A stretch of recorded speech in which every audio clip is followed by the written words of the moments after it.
Community Spiritual Center. And as of Friday, we opened up all the doors. So we have clean, fresh air in here, which we've had the same air in here for quite some time.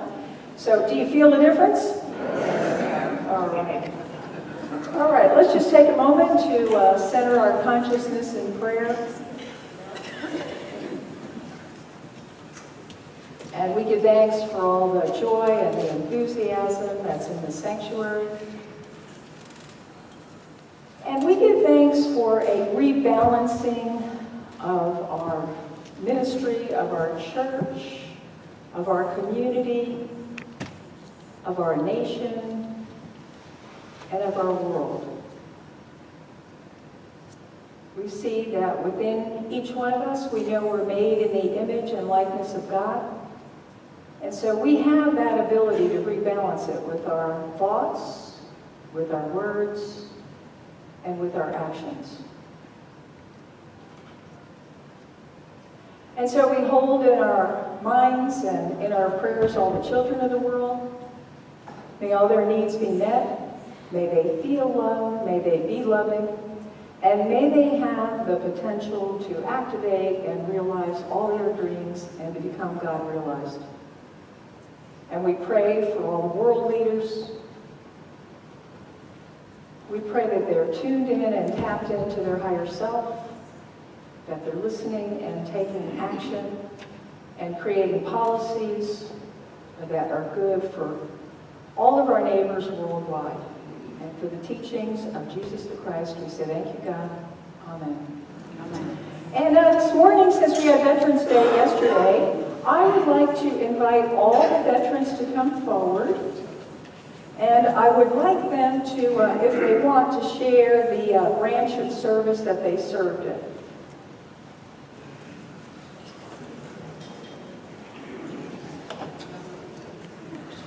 The United States Air Force for 27.5 years.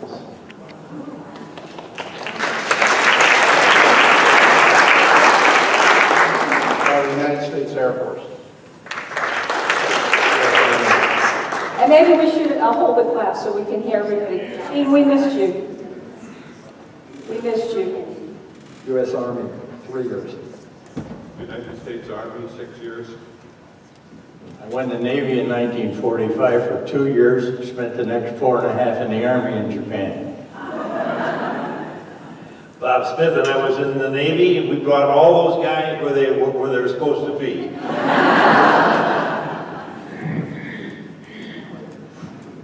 Ed Taylor, Air Force. Virginia Booth, Air Force. Stephen Aynard, Army, 2 years active, 1 year Vietnam, 1 year U.S., and 24 years reserve, retired. Rick Ingolia, United States Air Force, 1 year in Vietnam. Joanne Wendell, U.S. Army, 6 years.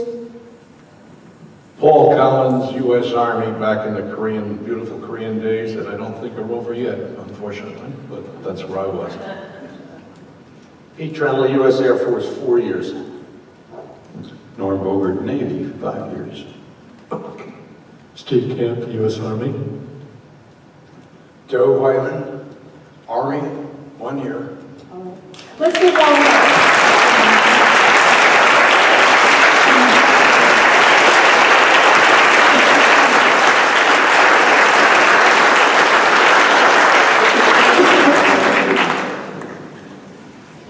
Thank you all. Majesty.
Our mission: in a loving community, we nurture and inspire spiritual growth by modeling and teaching universal spiritual principles.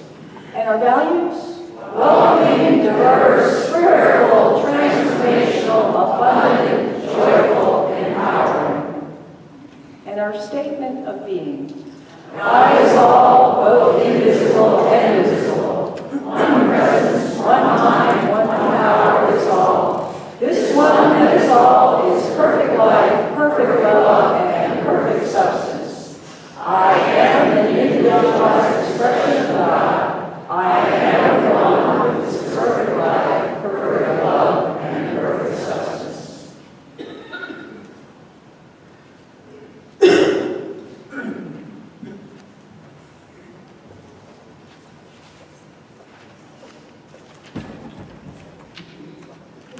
Good morning. So a couple things. One, I was told I have to be in the middle so everybody can see me. Didn't know I was that hiding behind the microphone stand, apparently. Also, this morning, one of my contact lenses ripped when I was going for a high note. So I had to wear my glasses. I got to wear them like this this year. Got one in, one out. Anyway, it's been a fun morning. So hopefully we can...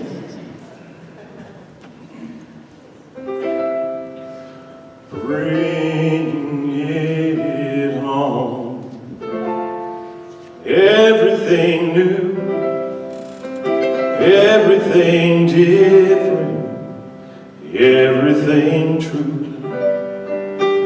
I am ready for the next thing to do. Oh, I know it's gonna be everything new. I'm through crying, I'm through waiting, I'm through hoping against all hope. I'm through longing for something gone that'll never return. I think I'll finally learn to bring it home.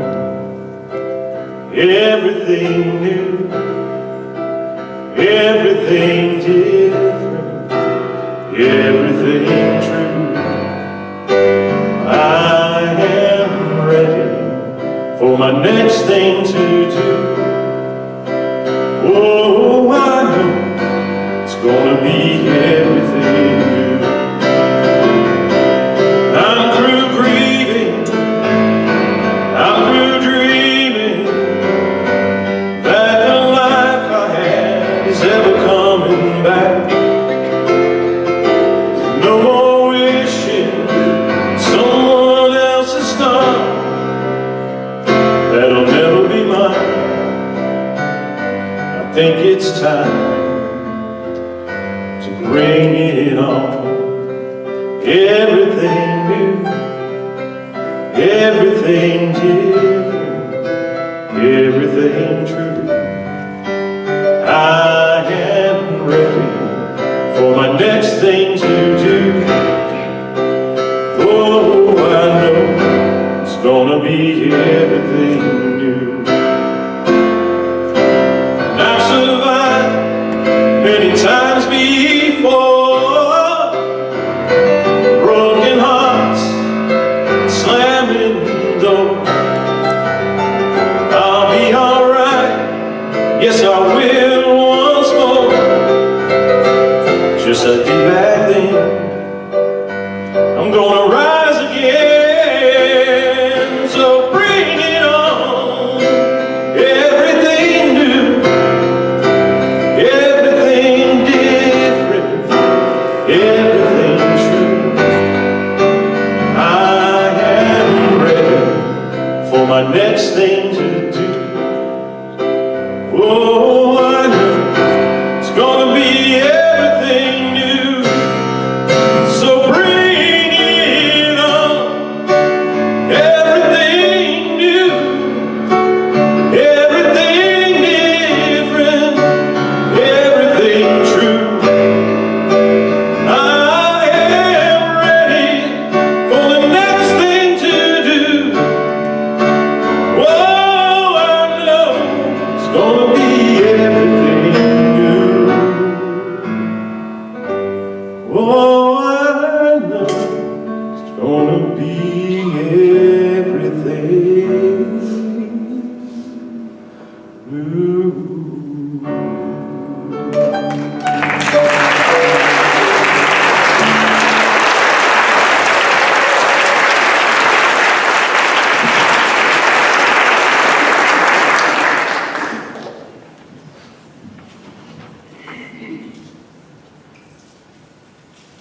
Good morning. Good morning.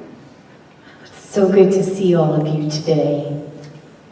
My name is Claudia Jean, and I am honored to be your platform assistant today. Unity Spiritual Center is where we know, we love, and we serve God through our Sunday celebrations, our prayer and meditation, our classes, and all of you, our Unity community. We are so grateful for the talent, the musical talent that we have here.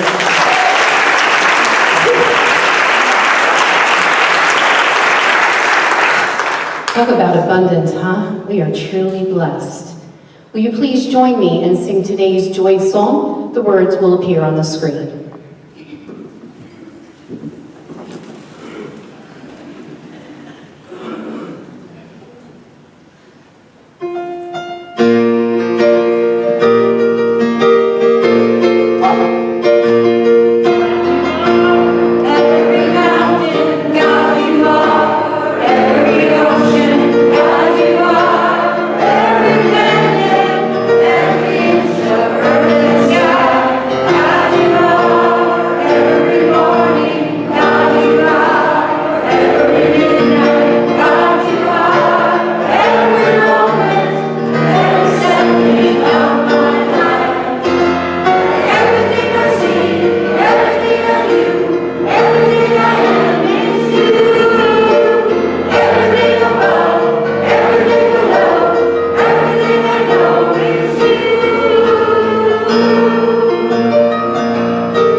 You sound good.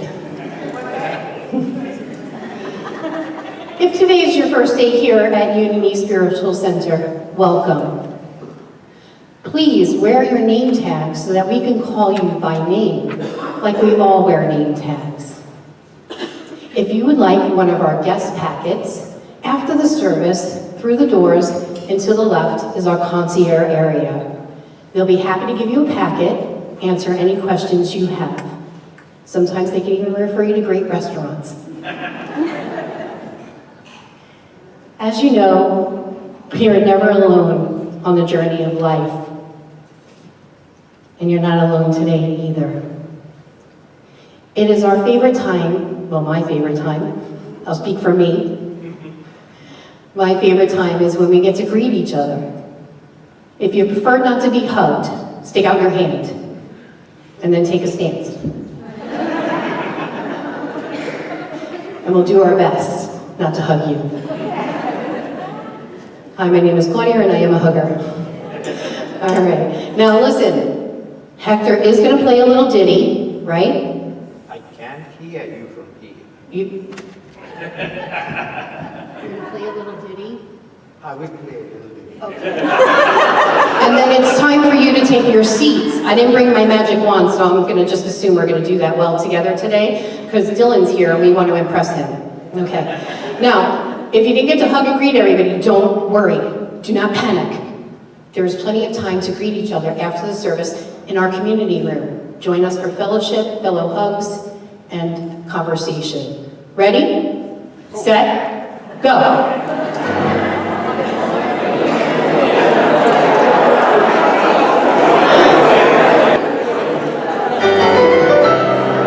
There you go.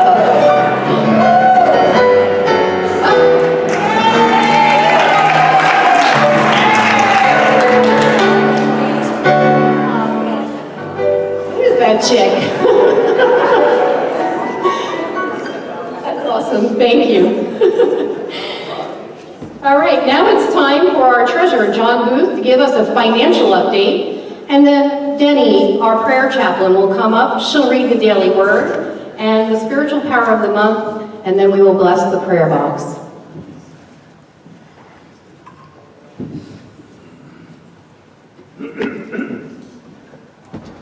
Good morning. Good morning.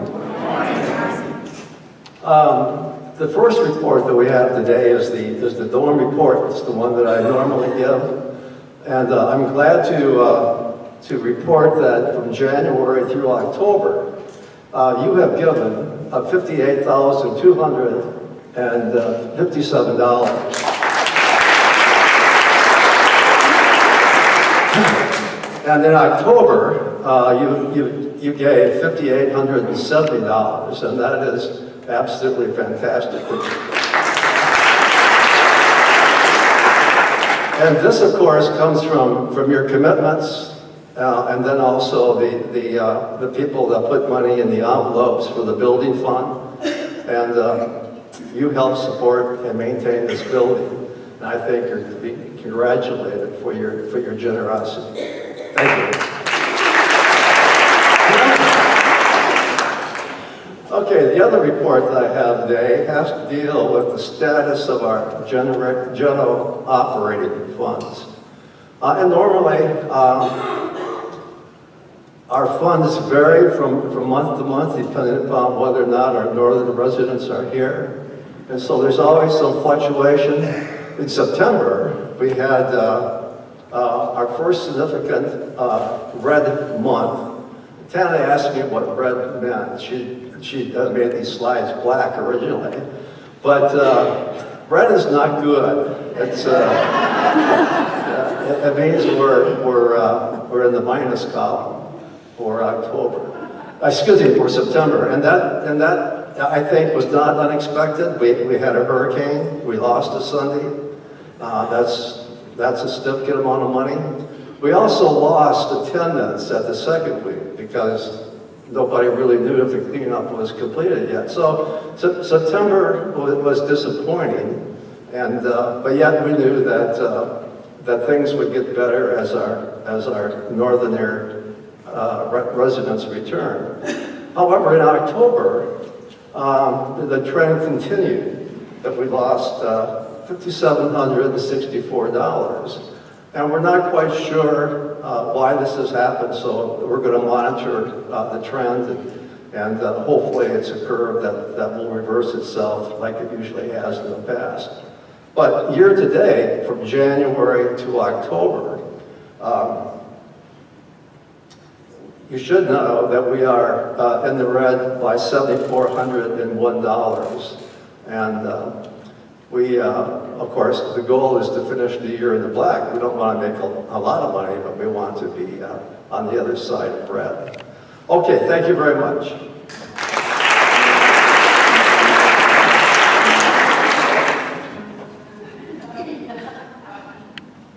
One thing, and perhaps the most important thing that I wanted to do, and that was, I would like you to review, if you will, your giving intention, the money that you donate to the building fund and to the general operating fund. And then, as you review that, match to see if your giving actually coincides with your intention. And then if it's not, then I ask that you bring them into alignment. Okay, thank you.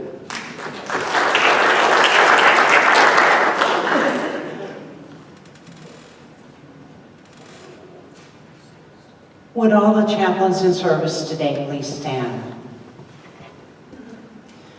If you would like prayer with a prayer chaplain, these chaplains will be in the sanctuary after the service. If you prefer privacy, we have 2 prayer rooms, one on each side of the sanctuary. And we're honored to be of service. Thank you, chaplains. From the Daily Word, published by Unity. The word for today is home blessing. It's based on the scripture, go home to your friends and tell them how much the Lord has done for you. Mark 5:19. Poet Robert Frost wrote, "Home is the place where, when you have to go there, they have to take you in." Only the indwelling presence of Spirit offers me that dimension of comfort and security. The importance of home is a constant throughout the ministry of Jesus. Followers who had been healed in his presence were often advised to return to their homes so the healing could extend into their human challenges. In the consciousness of my spiritual home, I extend warm acceptance and a sense of homecoming to everyone with whom I interact, no matter where in the world we may be. I appreciate the blessings in my life and the opportunities to bless others. I am at home wherever I am. And if you would repeat with me the affirmation on the board. I am at home wherever I am. The spiritual power of the month of November is elimination. The corresponding color is russet.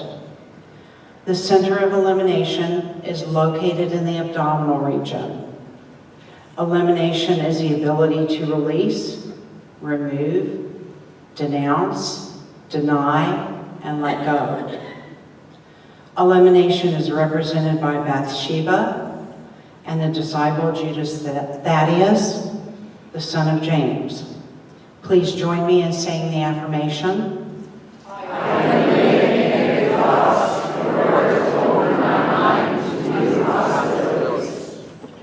And now we'll bless the prayer box. If you would, please close your eyes. Put your feet flat on the floor so you're centered. And as we feel that deeper connection with Spirit, we pray for each and every one of the folks that are named in this prayer box. We know that they have the ability always to pull from within the needs, whatever they need, their discernment, their understanding, their guidance, love, whatever it is, to help them with whatever challenge they have. And this comes from their Christ nature that is within all of us, always. And so we say, thank you, thank you, thank you. Amen.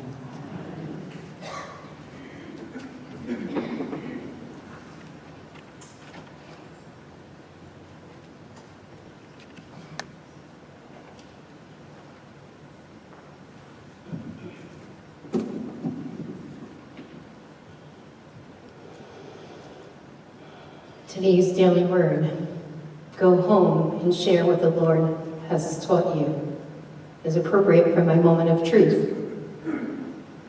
I had the privilege of going to Unity Southeast Conference a couple of weeks ago with several of you in the room. And I took a class with Martha Creek.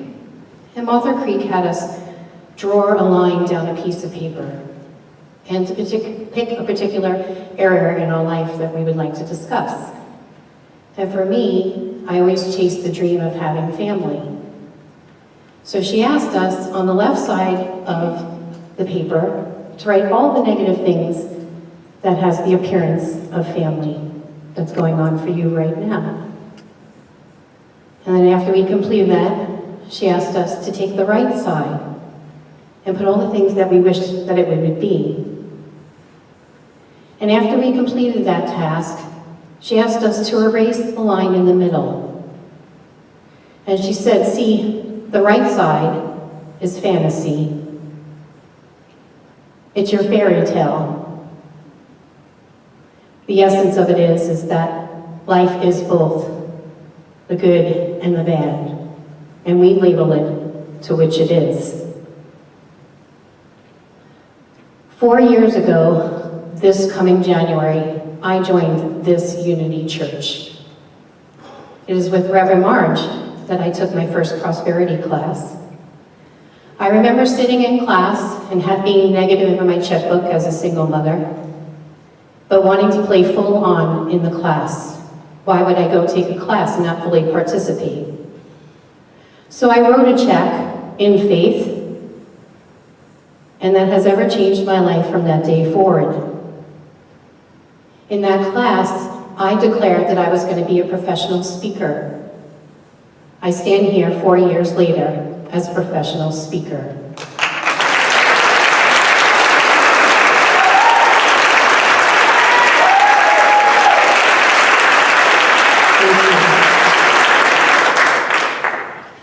That's not just for me, you know. See, I am the sum of all of you.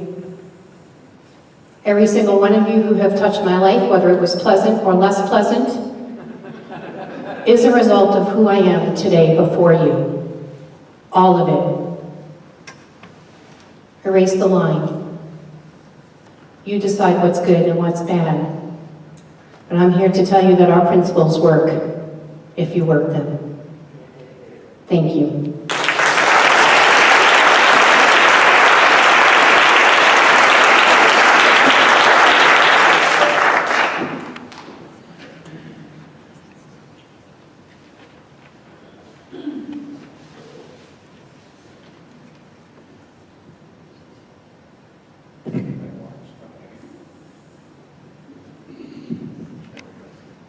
I fixed it.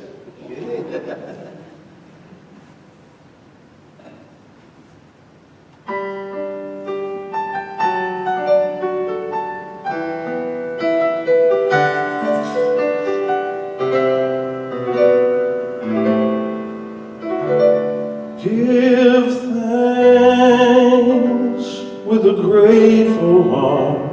Give thanks for your holiness. Give thanks because God's given us our blessed life. Give thanks with a grateful heart. Give thanks for your holiness. Give thanks because God's given us a blessed life. And now let the weak say, I am strong. Let the poor say, I am rich, and then feel blessed by what you have done. And now let the weak say, I am strong. Let the poor say, I am rich, and then feel blessed by what you have done. Give thanks with a grateful heart. Give thanks for your holiness. Give thanks because God's given us a blessed life. Give thanks with a grateful heart. Give thanks for your holiness. Give thanks because God's given us a blessed life. And now let the weak say, I am strong. Let the poor say, I am rich,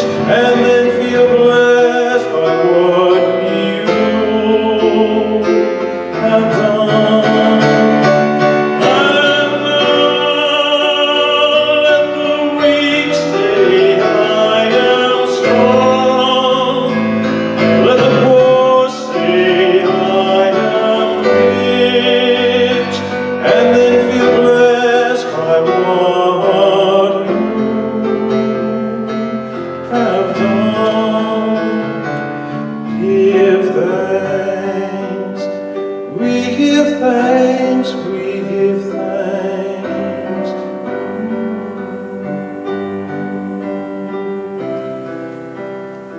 We give thanks.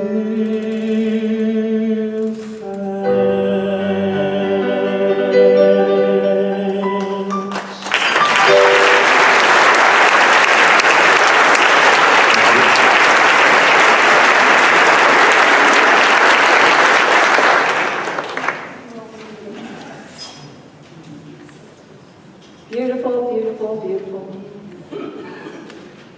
Got a new clicker here today. Yeah. All right, so I want to thank some of the people who have helped in our ministry this week. I know the Finance Committee met, the Budget Committee, Cheryl Harris helped us out, Steve Camp, Joni Spires. The Decorating Committee has a surprise for you in the community room, and Ellen Kronos and Mary Ellen Taylor made a beautiful choice on it, so you will all be surprised.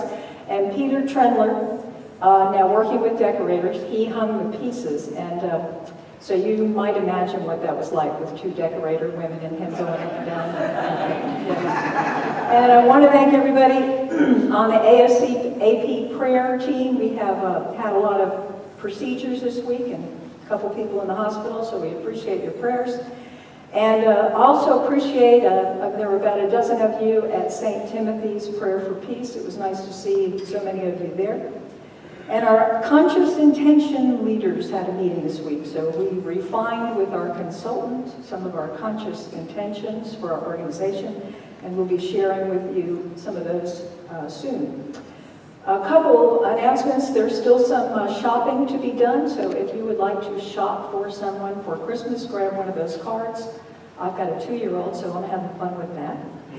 And Outreach Sunday is next Sunday, so we may get another cool breeze, and we may look at or think about bringing out some of our winter clothes, but as we bring them out, if we haven't worn them in 2 years, or 10 years, or 20 years, we may want to recycle them next week. And let's see, 2 weeks from today, after service, we will be decorating for Christmas, so we will need help. We appreciate that. Okay, so before the lesson, got a little joke for you. This man is at Taco Bell, and he's having a Taco Bell meal, and the cost is $5.37. That's what the kid behind the counter at Taco Bell tells me, so I dig into my pocket, I pull out some lint, 2 dimes, and something that used to be a Jolly Rancher. Having already handed the kid a 5 spot, I started to head back to my truck to grab some more change, and the kid saw me, so he said, Elmo hairdo kid said, hey, don't worry about it. I'll give you a senior discount. I turned to see who he was talking to, and then I heard the sound of change hitting the counter in front of me. Only $4.68, he said cheerfully. I stood there stupefied. I'm 56, not even 60 yet. A mere child, senior citizen. I took my burrito and I walked out to the truck, wondering what was wrong with Elmo. Was he blind? As I sat in the truck, my blood began to boil. Old? Me? I'll show him, I thought. I opened the door, headed back inside. I strode to the counter, and there he was, waiting with a smile. Before I could say a word, he held up something and jingled it in front of me like I could be that easily distracted. What am I now, a toddler? Dude, can't get too far without your keys, eh? I stared with utter disdain at my keys. I began to rationalize in my mind. Leaving keys behind hardly makes me a man elderly. It could happen to anyone. I turned and headed back to the truck. I slipped the key into the ignition. It wouldn't turn. What now? I checked my keys. I tried another. Still nothing. That's when I noticed the purple beads hanging from my rearview mirror. I had no purple beads. Then a few other objects came into focus. The car seat in the back seat, Happy Meal toys spread over the floorboard, and a partially eaten donut on the dashboard. Faster than you could say Ginkgo biloba, I flew out of the alien vehicle. Moments later, I was speeding out of the parking lot, relieved to finally be leaving this nightmarish stop in my life. That's when I felt it. Deep in the bowels of my stomach, hunger. My stomach growled and churned, and I reached to grab my burrito, only it was nowhere to be found. I swung the truck around, gathering my courage, and strode back into the restaurant one final time. There Elmo stood, draped in youth and black nail polish. All I could say was, "Did I leave my food and drink in here?" At this point, I was ready to ask a Boy Scout to help me back to my vehicle and then go straight home and apply for Social Security. Elmo had no clue. I walked back to the truck. Suddenly, a young lad came up, tugged on my jeans to get my attention. He was holding up a drink in a bag. His mother explained, "I think you left this in my truck by mistake."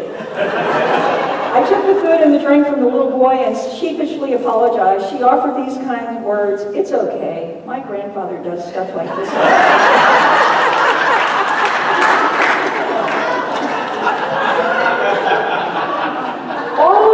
To explain how I got a ticket doing 85 in a 40-mile-per-hour zone. Yes, I was racing some punk kid in a Toyota Prius.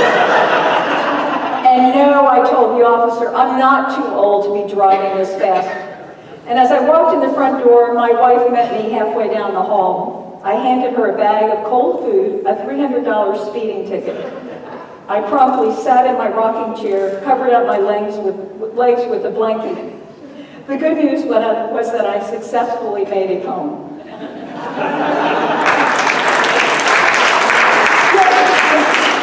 You just picture that, him going in another truck, turning the key twice. Anybody ever done that? I've come close.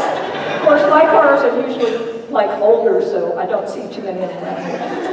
Okay, so let's see. This is the month we celebrate release and appreciation. And oh, I so love that Give Thanks by Don Moen. That's just a beautiful song. So, you know, where have we come in 4.5 years? Man, you know, we have accomplished in 4.5 years what takes many churches 10 and 20 years to accomplish.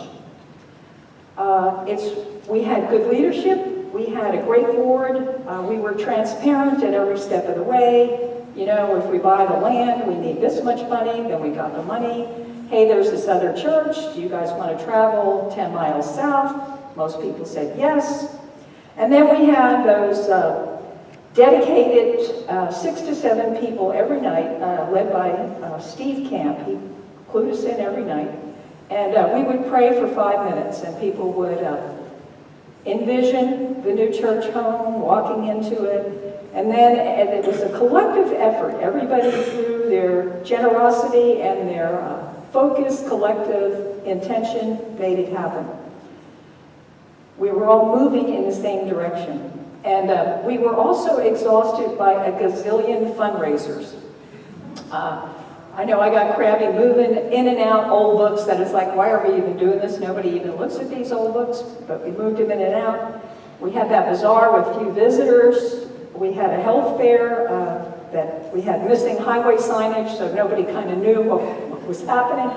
And we had our great reverse raffle that brought in a lot of money for us, and everybody worked their tail off. Wow. It took a lot out of all of us to do that. It took 1.5 years of planning. It took all those commitments. And I don't know about you, but I will be glad in December when my commitment is over. I only have, I think, $200 left, and I am happy to be done with that every month. So we have the building. The church is really all of us. So we have secured the building. And, you know, I'm not a complainer, but the last 2 years have been quite strenuous. We had to figure out every electrical socket in this building, where we would put it. I personally racked my brain to figure out how we could convince John Vertigan to give us a decent price instead of the high one. And in the past 2 years, one of my brothers tallied this up. He said, you realize you spent like 10,000 miles going up and down the coast of North Carolina. So it's been an exhausting 2 years to help those elderly parents, and I really feel honored and privileged to continue to do that. You know, ministry is a difficult, challenging job. When I was, you know, ministers, when we get together, we talk about all different kinds of things, and I kind of was surprised the first time I heard ministers say, yeah, well, I thought it would be a good idea to be a minister, and I didn't have that idea. I never had that idea, actually. I was studying to be a licensed Unity teacher, and I prayed at what my highest use on the planet would be, and the night I got ministry, I was like, what? And so I actually went to the vocational library the next day to find out what it was, because I had never considered it. You know, when you grow up Catholic, it's just the priests, and so you don't even, it's not even in your realm of imagination. And so what I learned, it was one of the most rewarding professions and one of the most challenging. And that has played out. And I'm not perfect, and I don't even try to be perfect. I don't think it's fun to be perfect. I don't have perfectionist friends, because perfectionist friends are, I have found in my experience, not fun. They kind of squash anything that's out of the plan. They're not too spontaneous or flexible. They get mad if things don't go a certain way. So I remember the first time I said a couple years ago, well, we'll try this, and if it doesn't work, then we'll try something else. You know, if we try this and we fail, we'll do something else. And I saw a couple horrified looks out there, like, fail? But this is how we create, and this is what we're here to do, is to invent and create and try things, and what works, we do, and what doesn't work, we don't do. And I don't hold mistakes to people, like Claudia said. There have been some people that she has been touched by here, in the positive and in the negative. And can't we all say that? Yeah. That's what you do in spiritual community. So I will continue to make mistakes, because I don't think if we don't make mistakes, we're not living, we're reliving. We're taking a defined path and just repeating the same old thing. And that's not what we're here to do. Claudia mentioned our ministry skills coach, one of them, Martha Creek. She's been here 3 or 4 years. And I asked her about the common complaints she hears about ministers. She says, this is what she hears: I'm not spiritually fed. Ministers should walk on water. Ministers are not allowed humanness, feelings, disappointments, anger, snippiness, disagreements. They are not warm and fuzzy or too warm and fuzzy. They are either too biblical or they're not biblical enough. They're not unity, they're not principle, they're out of principle, they're out of integrity. They should be my very best friend. They should attend my things, my family gatherings. They should always be present for me. They must be enlightened. They must be free of all wants, needs, emotions, humanness. They must teach the 4 agreements and uphold them 100% of the time and not expect me to. So, in other words, sometimes the concept people have of ministers is that we can never have a bad hair day. And I have had bad hair days. I will continue to have bad hair days. And for me, it's literal and figuratively, isn't it? Because you just never know which way the hair is going to go. So it's challenging to be a minister, and most of us agree, most of us ministers agree, that this is a more challenging time than normal, because we tend to be, a spiritual community tends to be a microcosm of the macrocosm.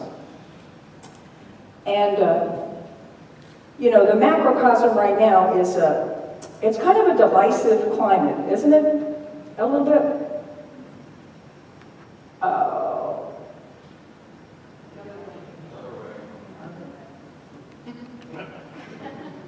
Well, it's a new one. So Obi-Wan Kenobi says in Star Wars, if you're not with me, then you're my enemy.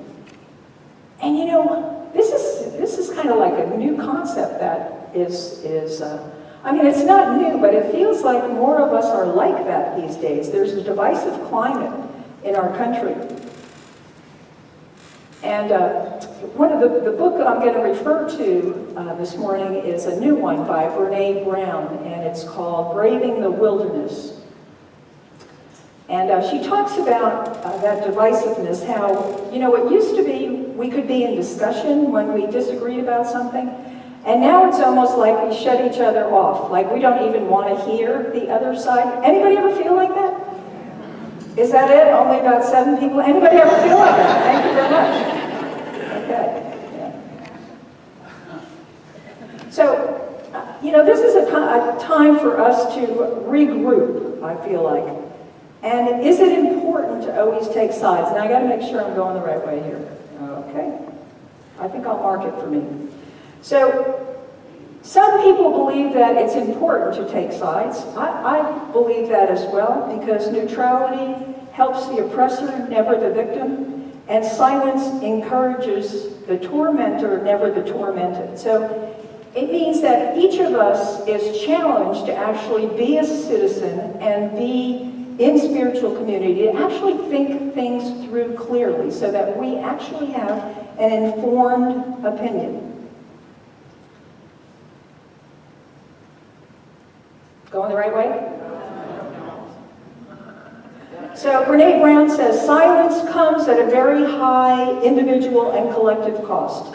Individually, we pay with our integrity. Collectively, we pay with divisiveness.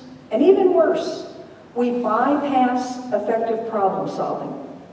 Answers that have the force of emotion behind them, that are not based, in fact, rarely provide strategic and effective solutions to problems. So we have to be able to critically think, don't we? Do you remember maybe when you were in high school or college or grammar school that you would get these assignments where you had to, it wasn't just write an essay, it was compare and contrast. Oh my gosh. It took some real thinking, didn't it? Because you actually had to really be in the other person's shoes or from their perspective. And many of the high school teachers in China, that's a normal daily assignment for them to write an argument contrary to what they believe. And so it really helps open our minds.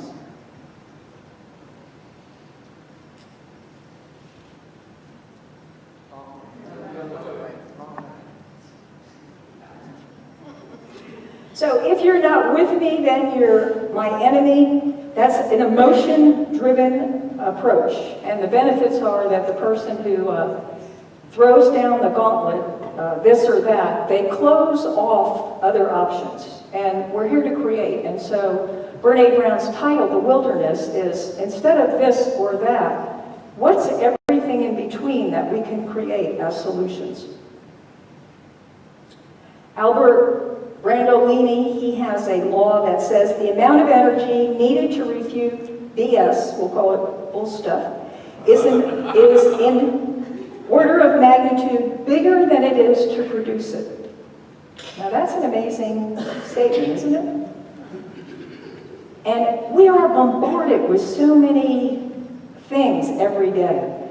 You hear about something during the week, and if somebody says, well, where did you hear that? You really have to think about, where did you hear it? Did you hear it from a friend? Did you read it? Did you see it on a YouTube? Was it on the news? Is it something from a book that you read a long time ago, or philosophy? We really have to think. And because we're bombarded, there's so many things, as we have found from the last election, that are just put out there that are just made up, by made up people even, or no entities at all. And the media can get us. And so Brene says that what they do is they hook us, and then we feel like we have connection with people because we simply like the same enemy, but it's really a counterfeit connection. It's not a real human connection about deep beliefs and understanding one another's perspectives.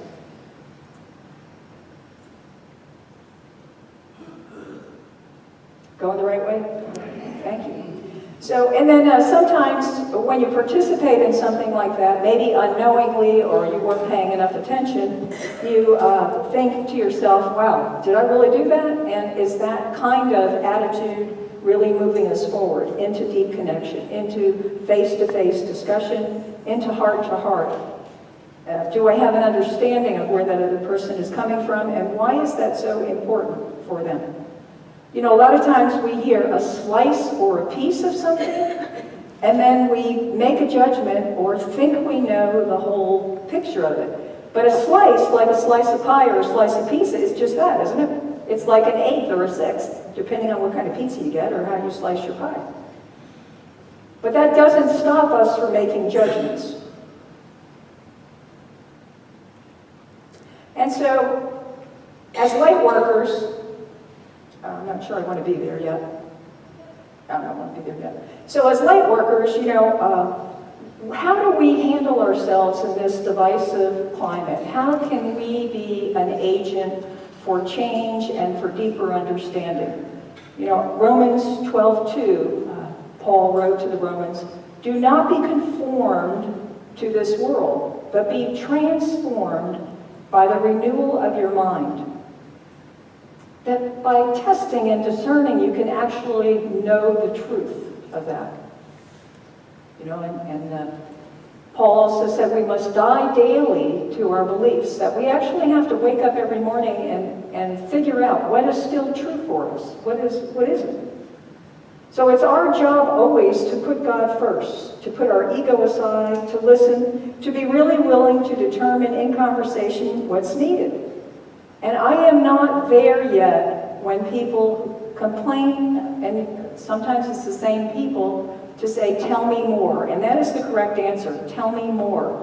So help me practice that if you come up to me and you're complaining about something, I say, tell me more, because I, like all of you, are in process. So, you know, sometimes if somebody says, I'm not spiritually fed, which we heard from Martha Creek's one of the things, it's like, really, you know, so, you know, the chaplain didn't feed you, the music didn't feed you, holding hands in our prayer circle didn't feed you, hugging didn't feed you, anything in the message didn't feed you. And maybe that person is not spiritually fed because maybe they just lost their best friend or their cat or something else is going through them. Maybe they're having financial challenges. We know we come here to connect with each other. And one of my coaches reminded me this week that whenever an organization or community is out of balance, the leader is always the target. Whether it's a homeowners association, whether it's a team, we see football coaches getting, you know, retired early or laid off. And I take responsibility for the community being out of balance. I was on sabbatical for 5 weeks. I didn't know after that I was going to take 2 weeks of family leave time and then help my mother pass in October, which was more time off. And so I'm sorry for that. And I hope we can get it back into balance. And of course I would have made the same choices because those are my values. So when a community doesn't tolerate dissent and disagreement, it forgoes any experience of inextricable connection. There's no true belonging, only an unspoken treaty to hate the same people. The intolerance fuels our spiritual crisis of disconnection. And we have that here. We have people who, they know that there's some people that they don't like what they think, and then we have other people that don't like what the other people think. And so this, if we don't allow for group energy to come together and to not only tolerate, but actually accept in spiritual community, we cannot move forward. So this is a book. It's an excellent book. Hopefully that was up there. Yeah. So it means it's the quest for true belonging and the courage to stand alone.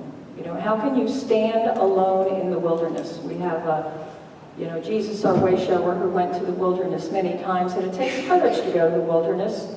It takes courage to say to somebody, I didn't think that joke was funny. I did that this week. Somebody said, well, I don't care. Because our community newspaper came out, and the jokes bother me, and I said, this is why this bothers me. I don't care. Okay, well, where's my opinion anyway? So where are we now? What are we trying to accomplish for the future? What do we want our relationships to be as we go forward? What do we need to do if we disagree and we don't always see the same picture of the future? What do we want for our spiritual community? So there is a lesson from Pema Chodron that she uses from a Buddhist monk called Shantiva. And Chodron starts, she says, this lousy world, these lousy people, this lousy government, this lousy everything, lousy weather, lousy blah, blah, blah. We're mad, it's too hot in here, it's too cold in here, I don't like the smell. The person in front of me is too tall, the person next to me is too fat, the person is wearing perfume and I'm allergic to it. It's like being barefoot and walking across blazing hot sand and across cut glass in a field with thorns. Your feet are bare and you say, this is just too hard, it's really hurting, it's terrible, it's too sharp, it's too painful, it's too hot. But you have a great idea. You're just going to cover everywhere you go with leather, and then it won't hurt your feet anymore.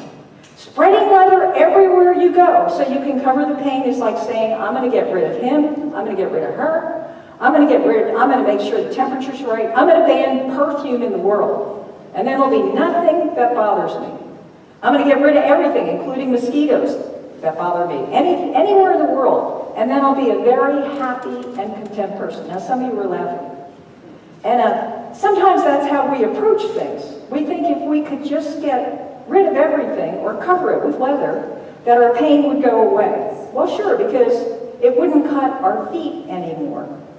But it's just logical, isn't it? But it doesn't make any sense. Shantideva says, you simply wrap the leather around your feet. In other words, if you put on shoes, then you could walk across the boiling sand and the cut glass and the thorns, and it wouldn't bother you. So the analogy is, if we work with our minds, we can change how we think about everything on the outside, and this is how our temper will cool down. So in Romans 12:2, do not be conformed to this world, but be transformed by the renewing of your mind, so that you may discern what is the will of God, what is good, what is acceptable and perfect.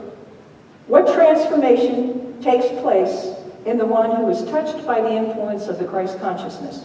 Charles Fillmore says, the mind is renewed and so quickened that one can discern the will of God without a doubt or uncertainty. And it takes faith to do that. So Brene gives us some how-tos. She uses the word grading. She uses a letter for each one of those words. I hope some of you get the book. She says boundaries, learning to set, hold, and respect boundaries. The challenge is letting go of being liked and fear of disappointing people. How many people ever say yes because they know they'll disappoint somebody if they say no? Yeah. So we put policies in place because we're a growing church. Those are boundaries. People don't like those. Reliability. Whoops, I think I hit the switch. Learning how to say what we mean and mean what we say. The challenge is not overcommitting and overpromising to please others or to prove ourselves. Accountability, we learn how to step up, be accountable, take responsibility, and issue meaningful apologies when we're wrong. The challenge is letting go of blame and staying out of shame. One of my brothers blasted me because I didn't use his formal name in the obituary I wrote for my mom. Now, I haven't heard his formal name in 60 years, but that's beside the point. He probably used it at the baptism, the communion, the confirmation, his marriage, and this was formal. So he wanted his formal name in it. Okay, I apologized. I didn't know that. I will know it. Vault. Learning how to keep confidence is to recognize what's ours to share and what's not. The challenge is to stop using gossip, common enemy intimacy, and oversharing as a way to hotwire connection. And I think that most of us just walk away. When you're at a certain level of consciousness and you hear something, you just walk away. Integrity. Learning how to practice our values even when it's uncomfortable and hard. The challenge is choosing courage over comfort in those moments. So, during the last 7 days, I have personally corrected 4 lies about me, about something I did or wrote or said. And so those people said, oh, okay, well, we didn't know you didn't do that. Now, whether they go back to their source and say, how did that get fabricated? We don't know about the integrity, but perhaps that will happen. So that's why we say to you, if you hear something and you kind of tune in and you have some quiet time and it doesn't sound right, we encourage you to contact one of your church leaders. Non-judgment, learning how to give and receive help. The challenge is letting go of helper and fixer as our identity and the source of our self-worth. We don't know what a person's been through. We don't know what they're going through right now. And it's better to just always forgive. Forgive them for they know not what they do. And generosity, learning how to set boundaries that allow us to be generous in our assumptions about others. And I love this one. The challenge is being honest and clear with others about what's okay and what's not okay. So what is the best we can say? So this is why we're here. We're here in unity to renew our minds and renew our minds in Christ. We're refueled by community, by connection, and by reconnecting in community with Christ consciousness. And we're here to remember that this is our work in the world. It's not about petty stuff or differences. It's about deciding what we want to do and being about the work, because many of us are actually serious about shared spiritual awakening. So in this month, we celebrate release. It actually means release. We wrap the leather around our feet instead of trying to cover everything in our path with leather so nothing offends us. Martha Creek, again a quote, remember she says when she's with us, put on your big girl or your big boy pants. We can all choose to be generous spirits, or we can get stuck in the muck. We must be born again, St. Paul reminds us. And it really requires daily to look at all our prejudices or our judgments of the day. So this is a month we renounce, and we renounce it easily, like we are gently wiping away a spider web. That's what Charles Fillmore, co-creator, said, because we don't want to give it a lot of energy. And as we actively do that for the next 2 weeks, then we're ready to enter into the season of Advent, where we prepare for the rebirth of our Christ consciousness. So we do so individually and collectively. Namaste.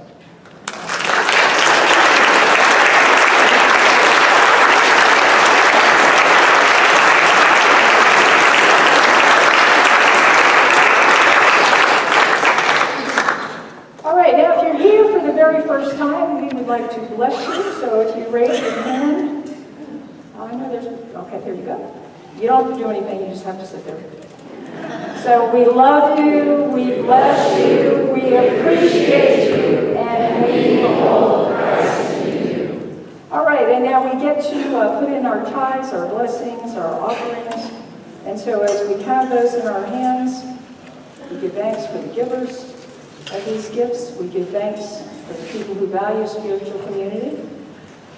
Divine love, as me, blesses and multiplies all that I am, all that I have, all that I give, and all that I receive, and I am grateful.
Jerry's dragged around him, so I think a lot of people already know him.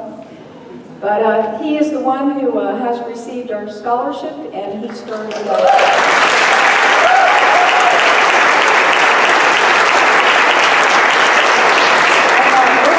Jerry's going to make him come back, I think, in about 6 weeks or so, or 10 weeks, and see how school is going. So we'll get a chance to talk to him more then. All right, and thank you. Bless you. So we give thanks for the givers of these gifts. We give thanks for the joy and the growth that happens in spiritual community. We see these love offerings multiplied many times over and going about creating and meeting the vision of a world that is really waking up spiritually and creating a better world for all of our global family that is more sustainable and where everyone has enough food and can contribute their talents. So we see peace that permeates the globe, and we give thanks for all of our blessings here in the name and through the power of Jesus the Christ. Amen. Thank you all. Thank you, Dylan. All right, so now we can get in our community circles